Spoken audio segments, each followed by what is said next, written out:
This is ContraZoom. Where we go back and forth about film. I'm Dakota Arsenault. And I'm Rachel Ho. It is once again November, which means you hopefully have only been watching moody crime dramas that feature femme fatales and gumshoe detectives, as we once again celebrate Noirvember. For the last 2 years, we've done an episode on the subject, and returning to help us out is Alicia Mughal, who alongside Rachel helps run the Asian Cut, and whose work can also be read on Film Days, Exclaim, and much more. She was last heard on episode 216, Fox Film Noirs, where we looked at the noirs all produced by 20th Century Fox. Today, she's helping us discuss McCarthyism in film noir. Welcome back to the show, Alicia. How are you? I am super well and feeling very, gloomy because of the noir, but in a good way, Do you have a pane of light just hitting your eyes at the right angle? Oh, absolutely. Shafts of light and lurking in the shadows is a man in a suit with a little hat and a gun.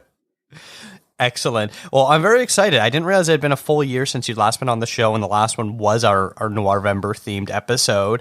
But it was funny a few weeks ago. I was talking with Rachel. I was like, hey, I kind of want to do a Noirvember episode. Let's see if Alicia's available. So I'm so happy that you want to come back for this one. I'm so happy you guys invited me. Yeah, I love talking film, and I'm super excited for today's episode.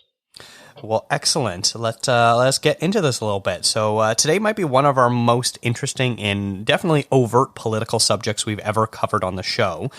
Joseph McCarthy was a Republican United States Senator from 1947 to 1957, where he was most well known for claiming that the U.S. government, the military, universities, and Hollywood were filled with communist spies, stealing information and handing it over to Russia during the height of the Cold War, as he claimed they were enemies within the country.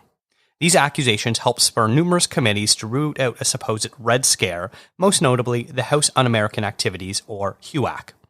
McCarthy wasn't directly involved with HUAC, which specifically took aim at Hollywood. Their tactics were labeled as McCarthyism, as both Senator McCarthy's hearings and HUAC's used intimidation in an attempt to root out supposed communists, and was later branded a witch hunt, as it mostly served to target people with leftist ideology, women, the queer community, and people of color. Instances of McCarthyism still take place today in a vain attempt at faux patriotism. Today we're looking at 3 films that explore the themes of McCarthyism in various angles. First is On the Waterfront from 1954, directed by Elia Kazan and starring Marlon Brando and Kim Novak. Second is Storm Center from 1956, directed by Daniel Teradash and starring Betty Davis. And lastly is Witch Hunt from 1994, directed by Paul Schrader and starring Dennis Hopper. Alicia, when Rachel and I asked you to come on this year's Noirvember episode, we asked if you had any topics or themes you wanted to cover, and you immediately came back with the idea of McCarthyism in these 3 films. Before we get into them, I'd love to know why you picked them and this theme. For sure. So I picked this topic before the events of this past week. It was a moment when we were all kind of a bit incredulously and also wearily saying that it was a bit like McCarthyism, the Red Scare, the way that people showing support for Palestine and Palestinian people in the face of genocidal violence were being kind of torn down. These were both private citizens and also public figures that were kind of being ridiculed, bullied, and stuff for being vocal about their views and their position politically. But then we learned this past week that there really is a sort of unspoken blacklist going around in Hollywood with Melissa Barrera and then Susan Sarandon being dropped by their firms or projects for voicing support for Palestine.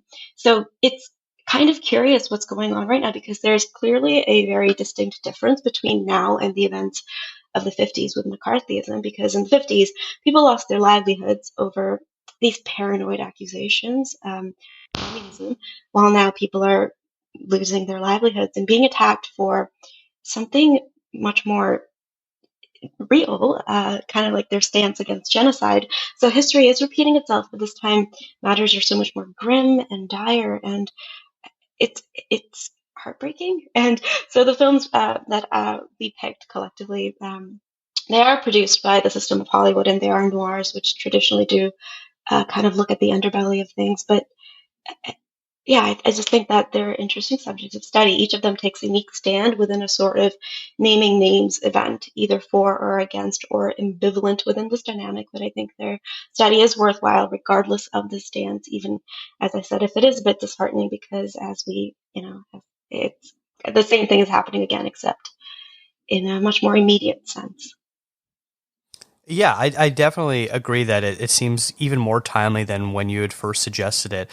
But I like to also think that, you suggesting this idea, it's not like, McCarthyism or this idea of sort of rooting out undesirables went away in the mid 1950s when sort of the Red Scare died down. It's sort of always been a bit of a tactic done by politically right-wing leaning people to try to discredit people that might have ideas that go against, what is best for what is called patriotism and things like that. And so I think noir in general has always been a very fertile genre, as you talked about, of being able to root out ways to talk about this idea of what is considered patriotic, what is considered specifically un-American or American, what is best for citizens as a whole, or things like that, freedom of expression. And so definitely it was an idea that when you mentioned it, I thought was a very interesting one. And certainly over the last week or so,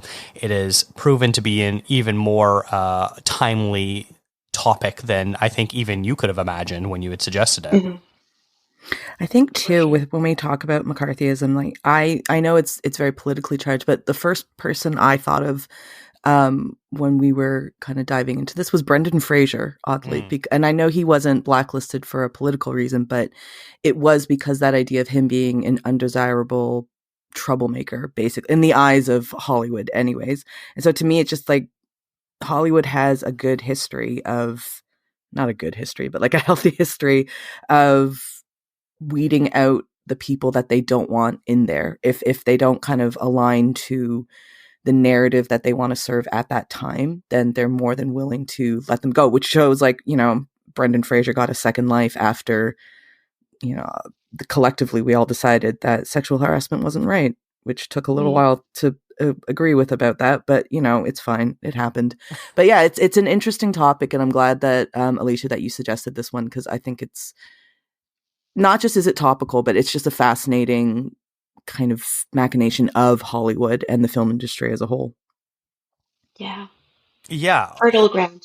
Hollywood really sort of occupies this weird space where it is this bastion of, for the most part, left-wing ideology in terms of people that are making these movies are, care about social causes and the common person and have a worldview that exists outside their own front door.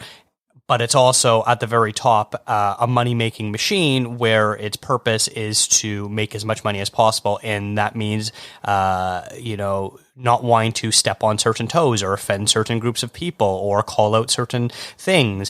And so these are two very diametrically opposed ideas. And, we just finished the two longest strikes in the history of film, both on the writers and actors side, because the producers didn't want to give a living wage to the writers and the actors. And so it's, constantly these two groups of people, which, we can call Hollywood as a whole, isn't really one singular monolith. It is, two very distinct groups, which are then broken down into even more groups of ways that people want to present their ideas and their artistic merit. So definitely a very fertile theme for sure.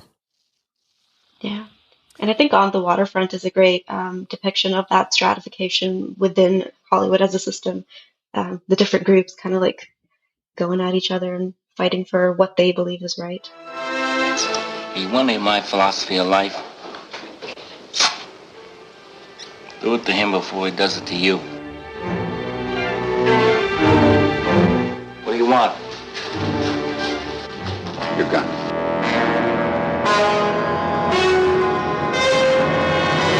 We got the fattest piers and the fattest harbor in the world. Everything moves in and out, we take our cut.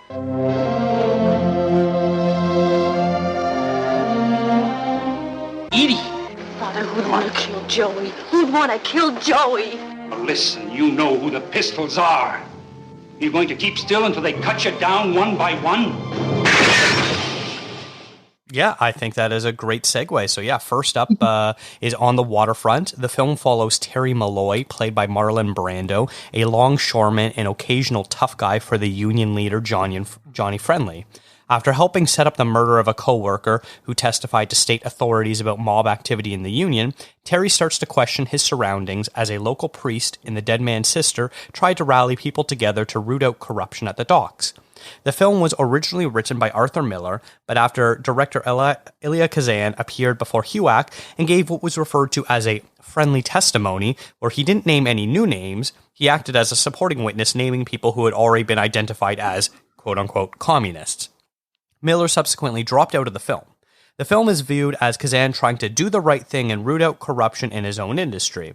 The movie went on to win Best Picture at the Oscars and was an explosively divisive film amongst the film community. I love this film, but personally I've always found the real-life politics of it confusing at best. Alicia, I know before we start recording you said it was actually your first time you had ever watched it, but I'd love to start with you on your thoughts and interpretations of this movie. Okay, so I will say visually and performatively, acting is amazing visually. It's so great, lovely. I don't like the message of it, and I don't like Kazan kind of like doubling down on, he's like, I did the right thing, and I want to explain to you how it's tough making a choice, and everyone. It confuses. It makes me angry, I think, and yeah, that's it. Yeah, for me, I sort of agree with you because like when I watch this movie, if you take this movie solely in a vacuum, it's its own thing, you ignore, who the director was and what era this came out, this sort of idea of mob ruling a union or, an industry in general where people are intimidated using acts of violence up to and including murder. And you have the state wanting to do the right thing to root out corruption, to ensure that everyone, has a safe and healthy working environment. And you come together and you stand up against these people, these oppressors who are literally murdering people. And by you doing that, everyone joins in unison with you. And at the end of the day, you take back your union, which includes fair wages and things like a safe working conditions, all that sort of stuff. On the surface, it is you watch this and you're like, oh, I agree with everything this movie is saying. I get what you want. You don't want people murdering people for speaking out against, robbery and theft and other acts of intimidation. But then once you start to bring in the Kazan factor and the fact that this was right in the height of the Red Scare and HUAC and all that sort of stuff, suddenly you can't really take this movie on its own. It's a movie that needs its extra textual diagnosis, interpretations of it, if you will. So it's one that I've always sort of struggled with in my admiration of. What about you, Rachel? What's your history of this film and your thoughts on it? So I love this movie. I know all of the things about it, like on the back end of it and the motivations and the history and the politics behind it. But I think that it makes this movie all that more fascinating, to be honest, because like on its own, like both, like what you both just said, objectively, it is an incredibly well-made movie. Like it's like the performances across the board, everyone's good and it's made incredibly well. The script is great. Music is great. Everything about it as a film is, I think, very difficult to argue against. And Elia Kazan using this as a way to justify his actions and, and also basically pin up, the Actors Guild for turning against him in that way. I think it's not correct. It's not right. And but at the same time, he is a director and we allow artists to do that. We give artists space to put their life up on screen and paintings, in music, whatever it might be. If just because it's something that we don't agree with, that's not really, that's kind of neither here nor there.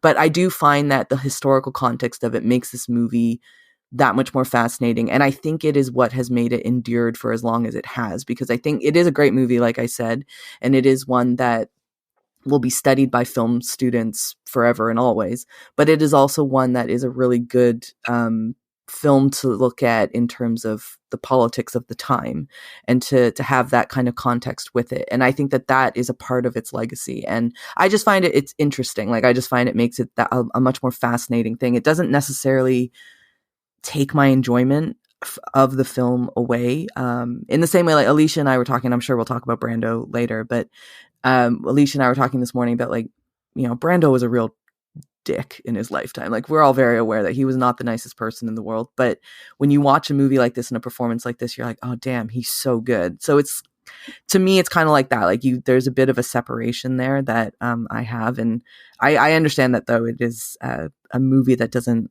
as Dakota, as you said, it doesn't quite sit that well with a lot of people.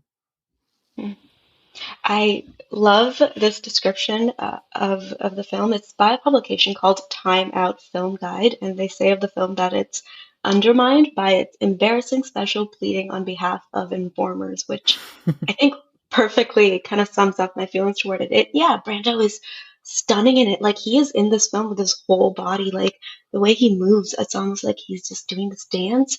And even Marie Saint, she kind of looks stiff in comparison to him. The way he seems warm and like, oh, it's so good. But then he plays this guy who's kind of like an average Joe who doesn't really think about. He's in this privileged position of being like the straight white guy who doesn't have to think about politics until it starts to affect him, and that kind of, I guess, because narratively you would use that viewpoint to kind of bring the the audience in his place, but a lot of people, a lot of women and people in marginalized communities, we already live a very politicized life. So it's kind of, I think, I'm not sure if I'm articulating this well, but what I mean to say is that this guy doesn't begin to care about what's going on until it starts to affect him. And so it's hard for him to have empathy for even the Joey kid who gets killed earlier on, even Marie Saint's character, and he tries to strike up a romance with her when she's like so clearly heartbroken. It's weird watching that, and it just says a lot of fascinating things about the way privilege makes a person in society. Yeah, and I think with this movie in particular, the fact that the anti-union corruption angle is sort of headed up by Edie Doyle and Father Barry, you know, the Eva Marie Saint and Carl Malden character is very interesting because, like you're talking about, it's a woman and then a Catholic priest, and obviously religion has a very, very complicated history, but at the time, Catholicism was seen as a bit of a lesser religion in the United States. So it's very interesting that you've got a woman and a priest sort of leading the charge and sort of doing what you were just talking about there, Alicia. They're the ones that, like, it doesn't have to personally affect them to know what is right and what is wrong in their worldview. And so they're the ones that are sort of leading this charge and rope in Terry, who then is able to eventually, by the end of the movie, convince the rest of the guys working at the docks to join in solidarity of not listening to the corrupt union boss. So it's very interesting how Kazan is using the real life, I don't want to call them tropes because it's not tropes. It's using real life of the people who are actually against, you know, the naming of names, of putting them as the front and center and sort of in his own way subverting what he was trying to do. Totally agree. There's a great scene where Father Barry and Edie are hosting a meeting in the church, and Terry is actually asked by the Johnny Friendly to attend the meeting and take down names and numbers and let them know who is there. And so I felt like that was the most explicit part of the movie. This is a one-to-one allegory of. Mm-hmm. Yeah. I also find, so again, Alicia and I were chatting about this movie this morning, but I was talking about that, you know, the really famous line, the Palookaville and I could have been a contender. I'm really good at impressions. But I was watching and I was thinking, I was like, so does Ilya Kazan think that he was like, that he was shafted in this way, that like that he could have been a contender, he could have been somebody, and now he's just a bum? Like, is that what he thought of himself, which is a very I suppose, a very humble brag way of looking at his life, because he was already very successful by the time he made this movie. But I like looking at, again, like that's what I find interesting about this movie is like a quote like that on its own. It's pretty awesome. And especially it's Brando's delivery that makes it awesome. But when I think about, did Elia Kazan think that about himself? Like that just makes it so much more amusing and interesting, like, and just fascinating to me. Mhm. Yeah, looking at Kazan's career, it's certainly an odd one because in 1951 he made A Streetcar Named Desire, and so this movie is only 3 years after that, and so a lot had transpired in that 3 years. He did make 2 movies, including another one that starred Brando, Viva Zapata, and then the year after on the waterfront he did East of Eden, which was, you know, also up there as one of his most acclaimed films in 1955. After that, his career really started to dwindle. I would say really the only super notable movie he had made afterwards was Splendor in the Grass in 1961. And I think a lot of it had to do with, you know, what was the next generation of Hollywood sort of not standing with him. And during the breakdown of the studio system, he was someone that, you know, was, I guess if you're playing a game of musical chairs, left without a chair afterwards, of people sort of aligning themselves of where they wanted the Hollywood system to move forwards.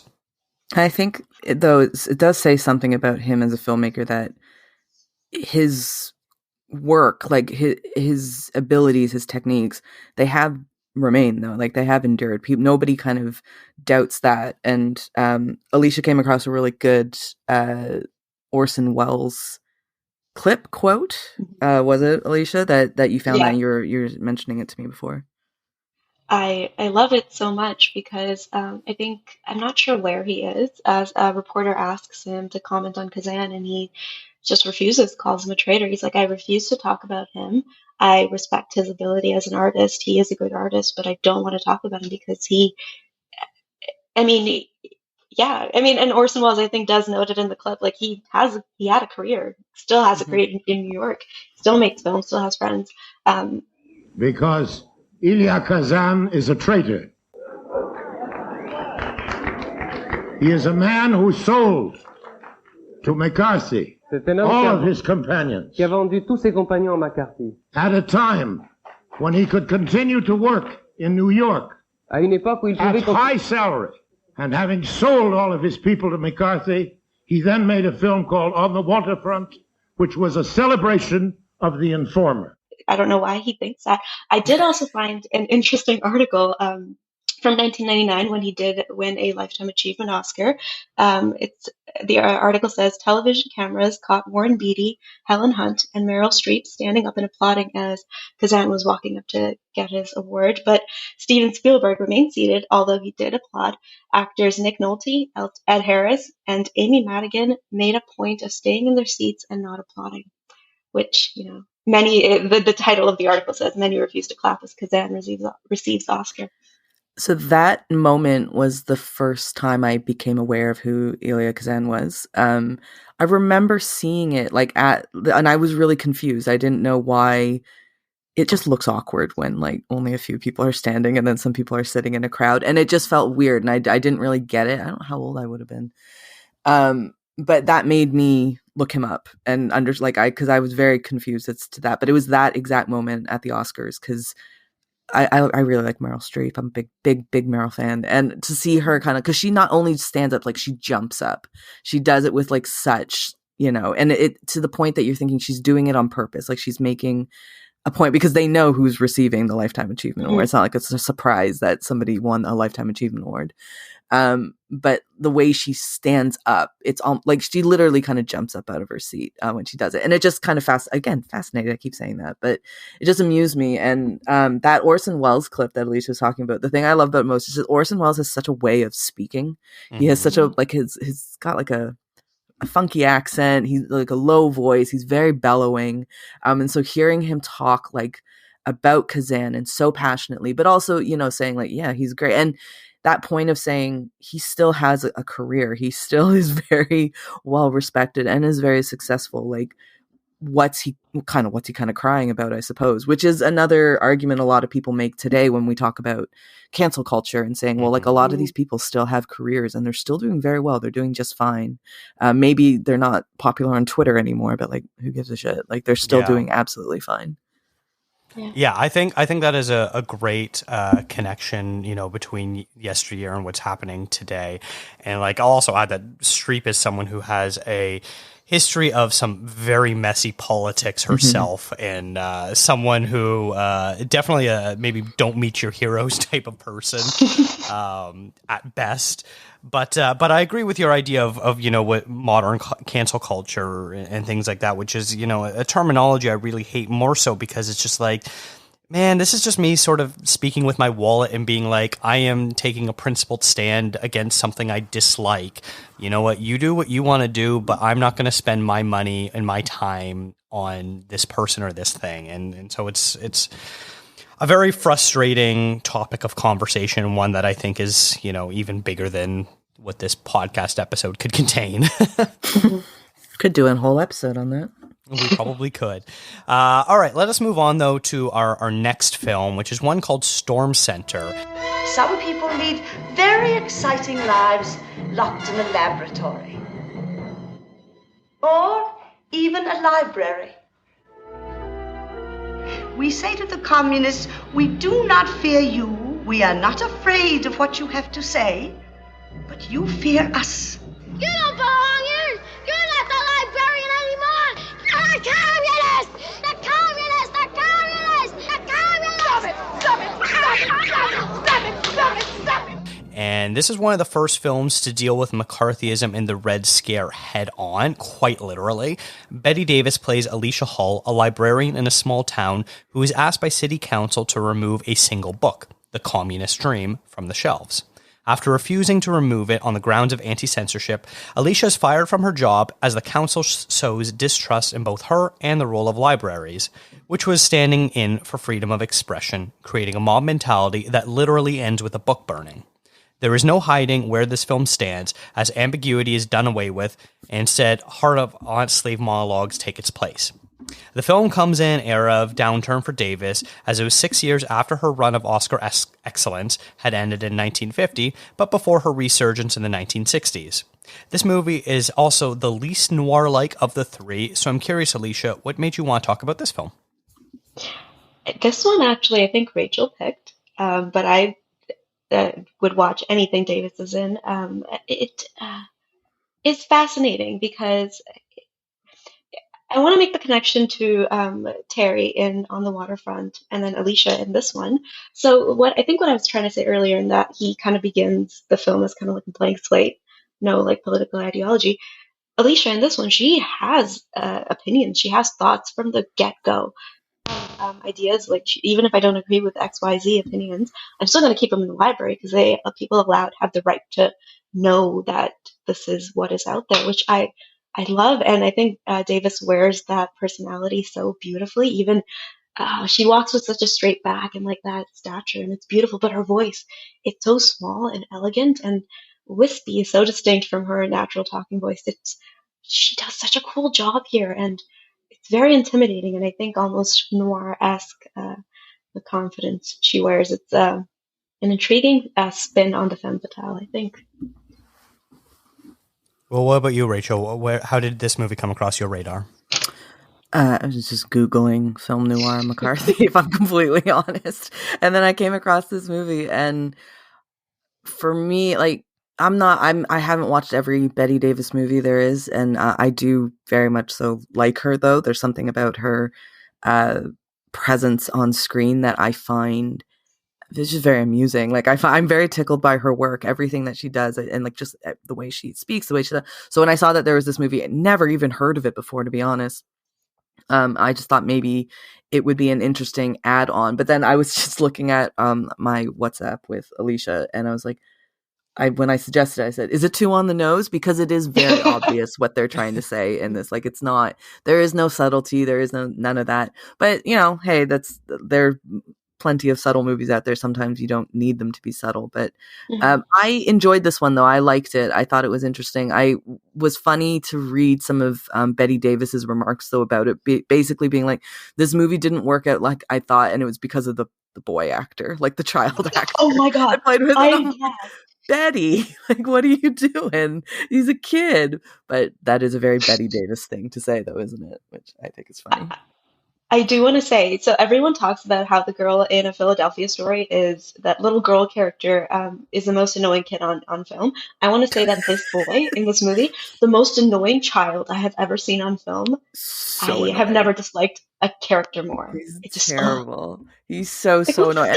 But like, I suppose he's kind of meant to be annoying. But like, so Betty Davis, what? Well, anyways, according to Wikipedia, what she said was, he, like, the whole heart of the film is supposed to be the relationship between the librarian and the kid, and he's like, that wasn't there because the kid's not warm. Like, there's no warmth to this child.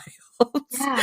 But it's like, how many people today would, I mean, even back then, not many people are willing to criticize child actors in that way and so publicly. Yeah. But Betty Davis, what does she have to lose, I suppose?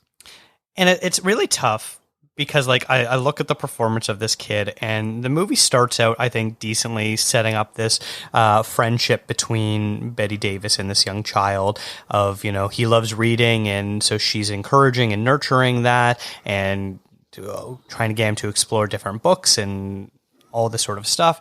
And then once he sort of has this spin where, you know, after she gets fired from her job and the boy's dad is like, oh, she's a communist, all that sort of stuff. It really sort of affects him. And you know what? Honestly, like, yeah, he's overacting and not a great actor, but I think in terms of what the plot needs and the way the story is structured, I think he does a fine enough job of, like, I get it, he's overacting and it's not great. It's a little whiny and grating, but, like, you know, the beats that he should be hitting, he should be a little over the top because he feels so betrayed of what's happening. And, you know, he went from trusting one authority figure, being the librarian, to trusting a different authority figure, which was his father, who's been working hard to try to gain a relationship with his son that is so different than him, that of course he kind of goes, like, you know, whole hog into this, like, crazy little right-wing Nazi shit sort of thing. I think it's an interesting movie to show, like, how a child would deal with this type of information, because I think for us it's a little, we weren't living in a time growing up where, like, communism was a threat. Like, it wasn't like that. We didn't really have to consider these things. But I can imagine for a child how confusing that must have been, because all your friends and teachers are saying communists are bad. You hear it on the news and your dad's railing about it at the dinner table, like, all that sort of stuff. And it shows too how malleable kids are and why it is so important that, you know, they always say, you know, racism is something that is taught. It is not something that is, you know, just born within us. And that's why it's so important when, you know, for parents, teachers, anybody who has a responsibility in teaching our youth or raising our youth, it's like, it's such an important job, because they are very, very impressionable, and they're very confused because they don't have the faculties at that age to really reconcile and assess and analyze properly. That comes later in life, but, you know, you set them on a path now. So maybe there's a reason the kid was such a little dipshit. Like, he's just a confused little boy who doesn't understand. And especially as a boy, how do they typically react? It's usually in fits of anger and screaming and yelling, because that's all they know how to do. Hey. Something I really appreciate about the film is how it does bake that psychology psychology into it. So, like, in the 50s, pop psychology would have been, like, really a big deal, and, like, how to raise children right. And the film does take a really interesting look at that with the family dynamic of the little boy. You have the father and the mother fighting, and he's, like, overhearing it, and you kind of see how a person becomes the person that they are through. There's, like, those ideas when the mom and the dad have the final fight at the end. She's like, this is where he's getting this from. It's from you. You are uncultured, and he's picked all of this up from you. So you have these ideas of, like, nature versus nurture, of, like, kids potentially picking up racist or anti-communist ideology from birth and also from like discourse and stuff. So that it's very intelligent in that sense, the film. Yeah, I don't know what Betty Davis is talking about. It's absolutely fine. Like, that's her problem. I think for Betty Davis, this just came at a weird part in her career where she no longer was, the queen of Hollywood. And it was before whatever happened to Baby Jane, which sort of sparked a resurgence in her career. And I think it was just sort of her floundering in an era where the movie was criticized for being, dealing too much with a popular subject at the time that may not have been popular to go to the movies to see and all that sort of stuff. And it's clearly a low budget movie compared to the other stuff that she had done that she's most notable for.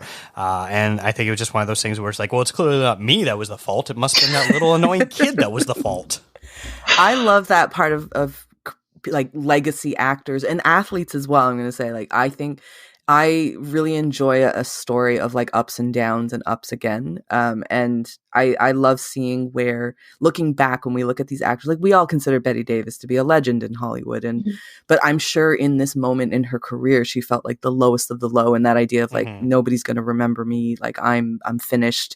I'm just washed in this industry, whatever.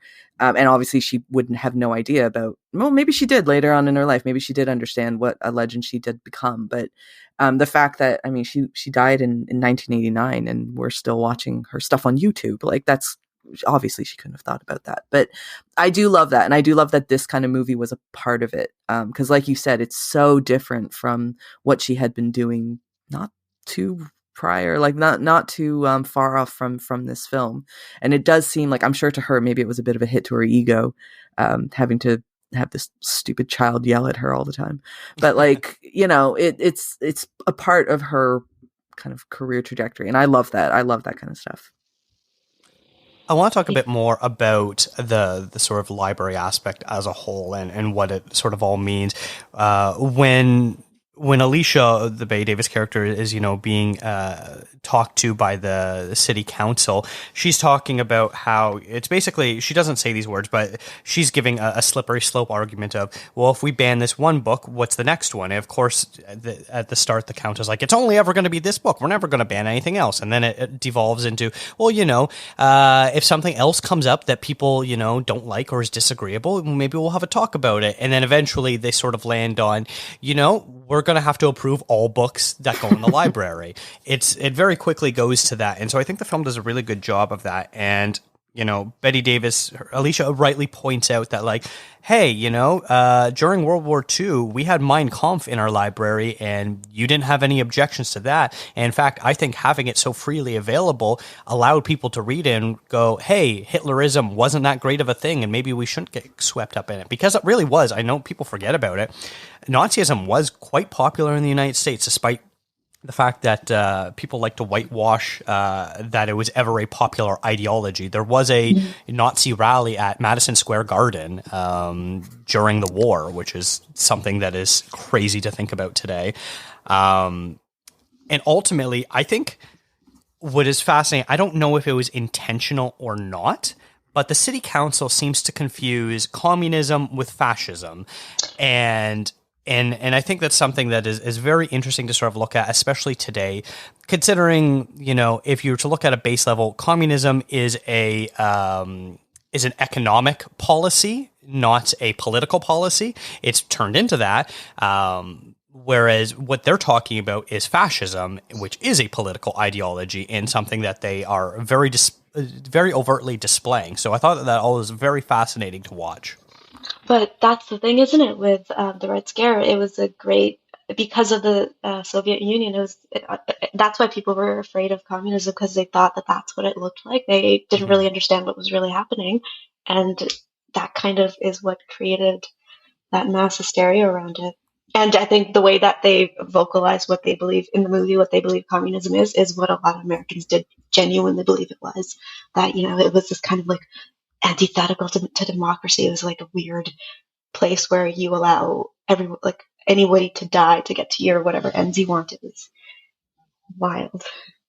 It's almost as if misinformation has existed long before the internet did. We did that. It's crazy, you guys. Yeah. Did you guys like this movie though? Like just generally as a film, like just as film enjoyment, kind of taking out the politics of it. Did you guys just enjoy it as a movie? Aside from the child, I did. He did it so much. He was really annoying. It was fine for me. Nowhere near Bette Davis's best work, but I appreciated that it was a character that I don't think I'd ever seen her play before, being so mild-mannered and, you know, being like, these are my principles, this is what I stand for. I'm not going to argue and yell until I'm blue in the face. You know, you can either understand where I'm coming from or have a civil discussion, but I'm not going to, you know, engage in mudslinging tactics with you. And so I thought that was very fascinating because, you know, normally when we think Bette Davis, we think, you know, she is, you know, putting a line in the sand, stomping her foot down, and is going to tell you exactly how she feels and why you are wrong. And we don't get that at all. I think the film's budget really has a lot to do with the fact that this movie doesn't look great. And there's a few other annoying actors. The father of the little boy is pretty annoying himself. Yes. I think he's meant to be though. Like I think the actor just did a really good job because he was the one that angered me the most by far in this movie. But again, I think he's meant to be that really sleazy, whatever kind of guy. I think it's one of those. This is one of those movies where, like, you know, the ideology of, you know, what they're trying to achieve is all right there. They have it all perfected. The problem is they just need tiny little incremental improvements in different, you know, set direction and casting and things like that, and this would be elevated to a classic movie status. Yeah. It's good ideas, obviously. Like, it's interesting and topical for the time, and I always love a good book burning session in a film. Like, I always find book burnings in movies to just be the most, like, the craziest thing in the world to happen. And yeah, I enjoyed it. I enjoyed the movie, but it's, I mean, I agree with you, Dakota. It's definitely not. I think anybody would agree with you. It is not like top 10 Bette Davis. Yeah. Sorry, I was just going to say I love it because she has the same name as me, and that hardly ever happens.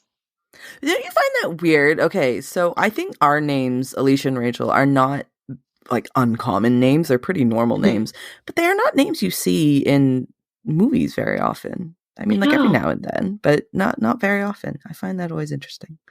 That's besides the point. We can move on from this. But yeah, I'm with Alicia. I think it's fun when you see your name in a movie. Dakota, for you, that must be just, I mean, that doesn't happen very often for Dakotas. It's more the actresses behind it. Yeah. The last thing I'll say about this film is I found the book burning was a powerful moment, but also a little funny because they were showing all these close-ups of, oh, look at all these important works that we're losing. We're losing Shakespeare and Voltaire and the Bible. And it was just like scenes of like shots of like someone literally turning a page as the book is burning. You don't see the hand turning it, and it's supposed to look like it's, you know, blowing in the fire. But it's very clearly, oh, look at the words that we are losing as I turn this page from one to the next as it burns up. So I feel like there should be there's a really good idea of films that are incredibly heavy-handed and ones that work and ones that don't. So in recent time, I can think of, what was the name? Don't Look Up. Yeah. From Adam McKay. I hated that movie. I thought it was so dumb in its heavy-handedness. Like, it was so over, and that kind of was the point too. It was never meant to be a subtle movie. But then I watched Ava DuVernay's movie Origin, and that is very, very heavy-handed as well and incredibly manipulative. But something about it, I was just like, yeah, I'm fine with it being like that. And kind of Storm Center sits in closer to the Origin side, where I'm like, it's incredibly obvious, but I'm kind of okay with it, even though it is a bit silly at times and a bit much at times. But I always find it interesting how sometimes it can work for a film to be very obnoxious and arrogant in its messaging, rather than the subtle type of filmmaking that we would generally prefer, I think. Do you think this film would have been better handled if Paul Schrader had done it? What movie wouldn't be better handled without Paul Schrader? Come on. You know what? That was my segue. Today, Alicia, you are the queen of segues, so I appreciate that. Hollywood, a city of power, lust, and murder. A city where movie magic has turned into black magic. A place where people get murdered in mysterious ways.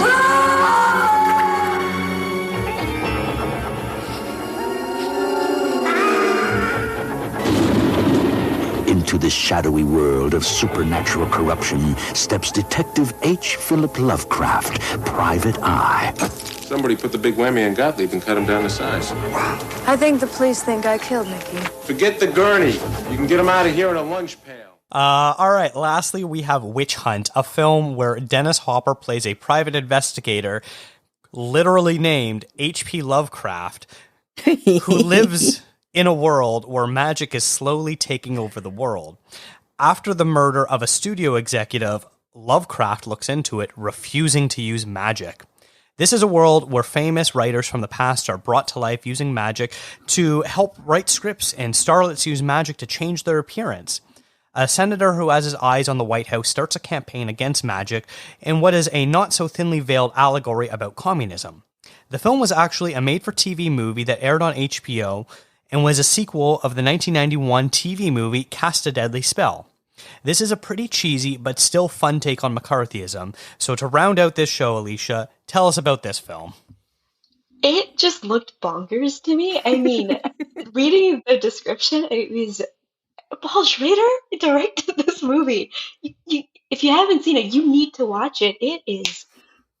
It's something. And Angelo Badalamenti, I don't know how to pronounce it. The guy who did the Twin Peaks does the music here. It's insane. So fun.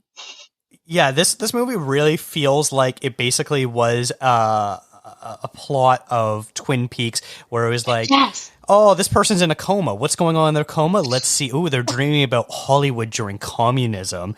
And I just once again can't get over the fact that this is a Paul Schrader movie. Right. Like, if anyone doesn't know who he is yet, like he wrote Taxi Driver and Raging Bull and other Scorsese American Gigolo, which he also directed and has since become a notable director himself in the last few years. He's been directing forever, but in the last few years, he's really had a resurgence with movies like First Reform, The Card Counter, and Master Gardener.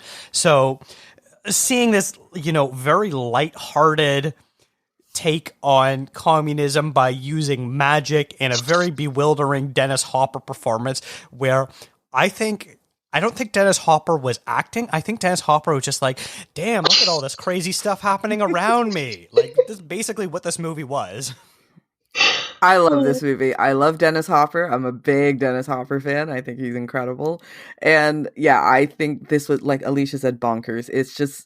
It's such a, especially in contrast to the other two films that we watched, this is such a different take. And that's why actually I'm really glad, like the three that we ended up going with for this, it really kind of worked out in a very interesting way, I think, for our viewing pleasure of watching these three together, because this one ends up being obviously a bit more modern because it's 80s, early 90s film, but it's just nuts. Like, and it's not what I think a lot of people think of when they think of noir, really, because it is a bit, I mean, it's very campy as well, which I personally, I loved it. But I just found it, again, a little heavy-handed in the way that they did it, but like, who cares? It was really fun. And I also want to say, along with Dennis Hopper, Sheryl Lee Rolfe in this, I love her because I remember her in Moesha, and I really, really loved her in this movie because I thought she was fantastic as like top witch. Because I said, when I was watching this, I messaged Lisa and I said, sometimes I really want to be a witch. Like, I just feel like it would be really cool to be a witch. And this movie made me think that, because I was like, I think it would be really a pretty sweet gig to be a witch, as long as you didn't get caught. It's okay. Exactly. Yeah, you have to be licensed. Be a licensed witch. Like, her name is Kropotkin. Named after Peter Kropotkin, the anarchist, communist, and also geographer. It's amazing names. And her first name was Hippolyta too. The poster of it says, from the producer of The Terminator and Aliens. I mean, that just sells itself. I will say this, watching this movie, for like the first 15, 20 minutes, I thought, I was like, oh my God, this is the worst movie I've ever watched. There's the scene where where Kropotkin conjures up William Shakespeare in quite literally the worst special effects I've ever seen in a movie. I don't know how this made it to screen. It was so bad. And I'm like, oh God, I'm going to be checking the timestamp of this movie every 5 minutes, wondering why 2 hours of my life have already passed in this 5-minute span. But after that, I kind of started digging the movie. I was like, oh, this is fun. Yeah. I'm enjoying this. And like, it was silly and everyone seemed to be on board with the silliness. And yeah, the special effects were still really awful, but luckily I don't think any of it was as bad as that William Shakespeare conjuring scene. Because that's going to go down in history. So bad. To me, the worst one was when she takes when the Kim character takes her, is it the necklace off? And then she becomes she's normal. plain because she doesn't have makeup on. And you're supposed to be like, oh man, like that's rough. You have to go through life looking like that. Like, my goodness. No lipstick? Oh my God. Like, oh, no wonder you had that. No, I get it. You did need witchcraft. Like, I get it. It's so funny. But I think the thing with the special effects is, they're not great. Like, and I mean, you could say it's the time as well. Like, it's just CGI wasn't obviously what it is today, but it works, I think, within the context of the film. It works because the film is so just ridiculous in general that it kind of makes sense that the special effects also look stupid because, and then somehow altogether it comes as like a very enjoyable film. And I think, Dakota, what you said of like, once you settle in and realize what kind of movie you're in for, then it becomes really, really enjoyable. Like, if you want to sit down and you're thinking you're going to watch On the really Waterfront? serious, yeah. If you think you're going to sit down and watch like a Brando level performance, then this is not the movie for you. But if you just, it's I find it incredibly enjoyable, and the fact that it's Dennis Hopper as well, because it seems like such an un-Dennis Hopper like movie, but it kind of works because he's so gruff and weird. And like at the very end when he goes, "Aren't you forgetting something?" and then he just makes out with her randomly. I was like, what's going on? I was like, oh no, what is she forgetting? Did she forget her passport? What's happening? I was not expecting that, you guys. I want to say he does such a good job of just being bemused, but also kind of old school private detective in the sense that he plays it well, getting knocked down every other second and just like coming back. I was like, oh, my head's hurting. Give me some ice for this. It's fun. He does a good job. I do have a lot of questions about the plot. I don't get the ending. Do you guys get it? Like, did Moxa double cross the senator? Why did they become partners at the end? I think the Julian Sands character, Finn Moxa, I think his allegiance was to himself and realized that the senator was not actually on his side, and so I think it was more of an act of self-preservation. He is sort of like a chaotic neutral character, if you were to, do an alignment chart on him, where he can be the good guy or the bad guy depending on, where you're standing, but he's always going to be himself. He can be your angel or your devil. Yeah. And like to sort of talk a bit more about the sort of McCarthyist plot of this, it mostly comes from the fact that you've got Eric Bogosian, who plays this senator character, who is quite literally leading a witch hunt charge that is going to culminate in an actual witch burning, and people that use magic belong in secret societies, and they're there to undermine the government and sell out the U.S. government, all that sort of stuff. So it's like if you were to take Storm Center and then just like ever so slightly change the language of the words to be slightly ambiguous, you would get Witch Hunt, because it is just as brazen with what its politics are. They just, if you were to literally change, Control F, magic for communism, it would be like the same script. I just want to ask you guys, sorry, this is a sidetrack for your boy, but you mentioned Eric Bogosian. Did anyone think he was going to turn into a frog at the end? Like, yes. Okay. I didn't realize that he was two people. Yeah, I thought he was just going to be a frog.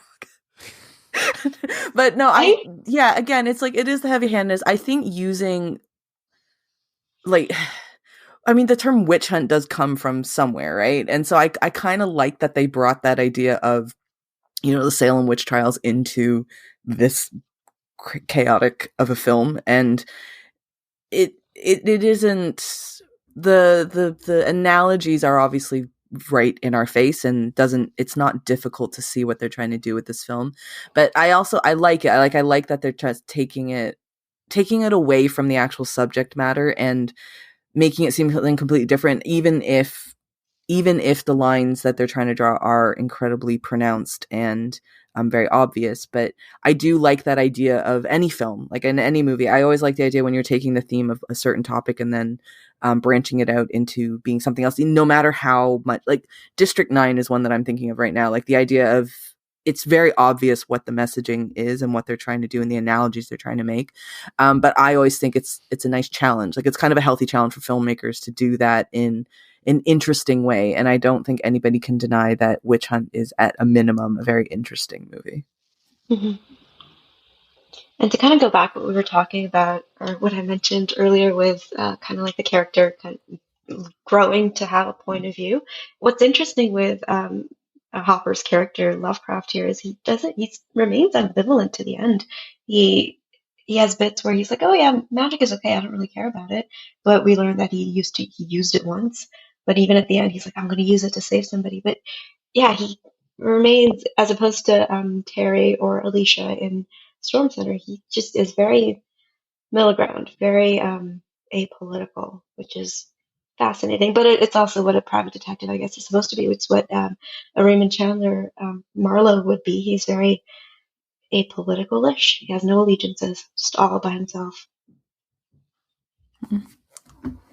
Yeah, he's really someone that's sort of caught in between the two different worlds, because you've got like the full-on magic world with Kropotkin and Maxa, who are doing their magic both for maybe good and possibly nefarious reasons. But then you've got like the the law side of things with the senator, and he's sort of stuck in the middle where he's like, hey, I'm just trying to live my life and do my job and solve this murder. And so, it's very interesting that he is so centrist and apolitical, which eventually he does end up making a choice in siding with the magic side, even if he doesn't use it himself. Mm-hmm. I think that was a very interesting where it's like, hey, these people have a right to exist. I'm not myself magical, and I don't want to be magical, but that doesn't mean we should other or condemn or straight up murder these people. Exactly, yeah. In that sense, I guess he is kind of like Betty Davis's character, where he kind of respects their right to exist, like you say. Mm-hmm. Mm-hmm. Yeah, I think that's a pretty good way to do it.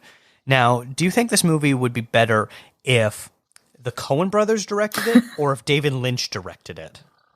I think it's perfect with Schrader. It needs his weirdness with it. I feel like Lynch would have taken it too seriously. I'm going to put a different name. I'm going to say David Cronenberg, because I was watching this and I got a lot of Naked Lunch vibes from it. And then I thought, what if Cronenberg did this? That scene, like maybe Eric Bogosian would have turned into a frog then, because I feel like that would have been a frog with a butthole.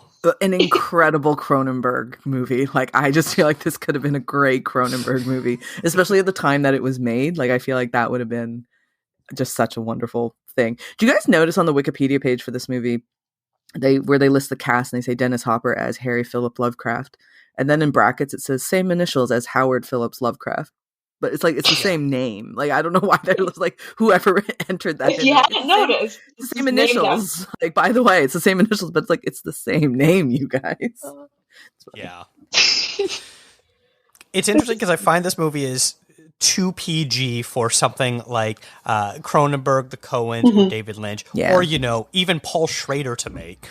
Yeah. Somehow they pull it off, though. Like, come on, you gotta admit, this is a quality movie. We should say too, this isn't a movie. This is a TV film. Like this, which I also find really interesting. It's a TV film, and there's a lot of interesting people in it too. Every time I was watching, I was like, oh, that person. Like, there's a character from Seinfeld. Like one of George's girlfriends is in this movie. She plays Trudy. She was the one who was like super pretentious and worked for the IRS and has like a mental breakdown. So it's like I was watching, like, God. But if you think of like the time period, there's always a lot of people look at Oppenheimer and be like, there's a lot of the actors in there are like that guy kind of actors, like, oh, that guy, like I know that guy. And in this movie, I find there was a lot of that for this specific time period.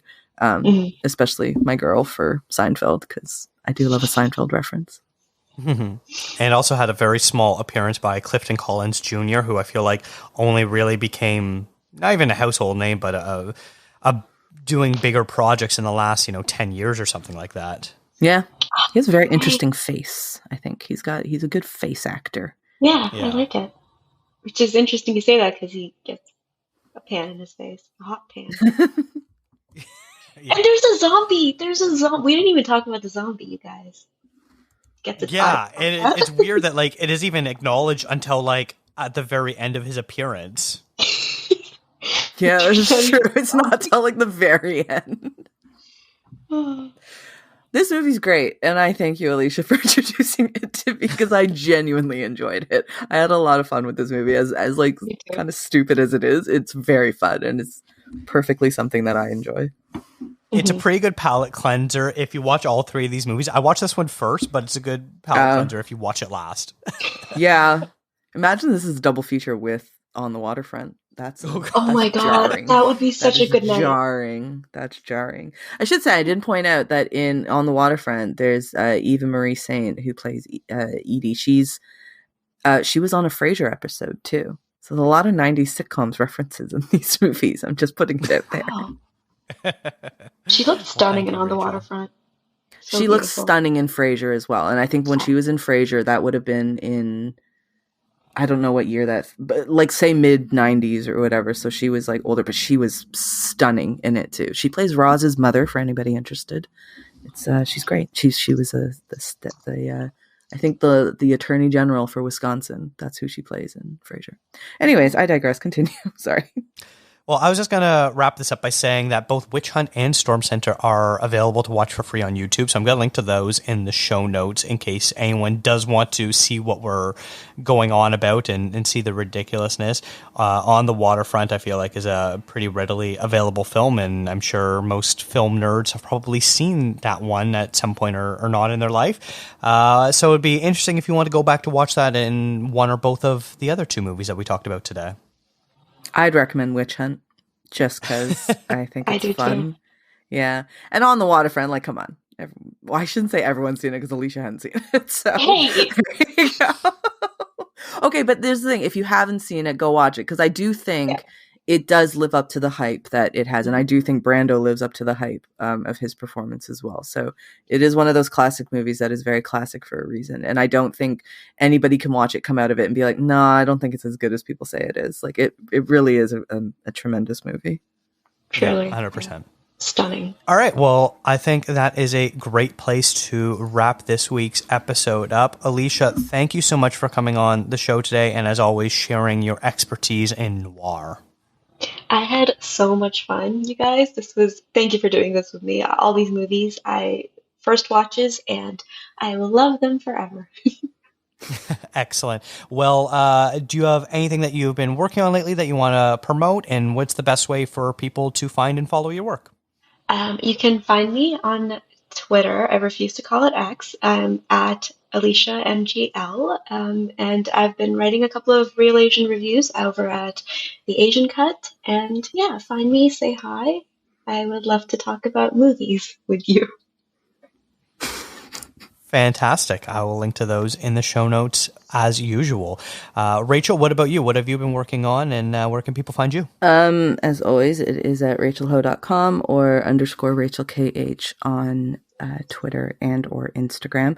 I have done a few things, but we just had an essay go up this morning on The Asian Cut by Jericho, who's been on the podcast and will be on again. And he wrote a really, really, really great essay about Saving Face and The Half of It, which are two Alice Wu movies. And so if you haven't if you don't know who Alice Wu is or you've never heard of those films, I would highly recommend reading it. And if you do, I'd highly recommend reading it as well, because it's a really, really, really great essay. And just want to say Alice Wu retweeted it, and so I'm very proud of Jericho right now, because I think it's just it's such a great piece, and yeah, I think he hit it out of the park. Awesome. Well, I'll make sure to share that as well.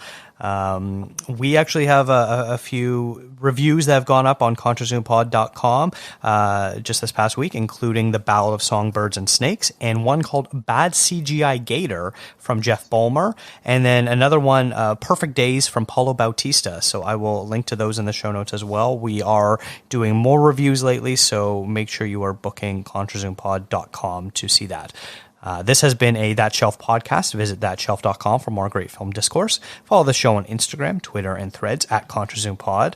What noirs did you watch this year? Send an email to contrazoompod@gmail.com. Thank you to Eric and Kevin Smale for the theme music, and to Stephanie Pryor for the logo design. If you like to listen to podcasts on YouTube, we do post all episodes there as well. And if you really like the show, consider tipping us on coffee. Thanks for checking us out.